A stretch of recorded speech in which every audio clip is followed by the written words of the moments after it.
আমরা খুব দ্রুততম সময়ে সাকিব আল হাসানকে বাংলাদেশের ক্রিকেটে দেখতে পাবো।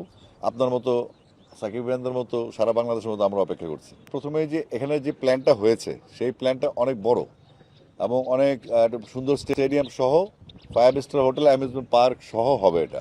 তো ওটা একটা প্ল্যান হয়েছে, নিশ্চয়ই এটা বাস্তবায়ন হবে। যখন এটা বাস্তবায়নের কাজ শুরু হবে, আপাতত খেলাটা চলছে।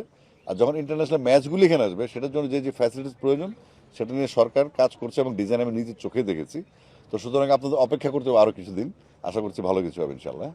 আর যদি একটু সাকিব ইস্যুতে যদি কিছু সাকিবের কাজ চলছে, এটা আমাদের বিসিবির তরফ থেকে জিনিসটা চলে গেছে মন্ত্রণালয় কাজ করছে, সাথে আমাদের লিগ্যাল টিমও কাজ করছে। আমরা সাকিবের যে আইনগত বিষয়গুলি নিয়ে জটিলতার সৃষ্টি হয়েছিল সেগুলো রিজিউম করার জন্য আমাদের মন্ত্রণালয় এবং বিসিবি একসাথে কাজ করছে। আমরা খুব আশাবাদী, আমরা খুব দ্রুততম সময়ে সাকিব আল হাসানকে বাংলাদেশের ক্রিকেটে দেখতে পাবো।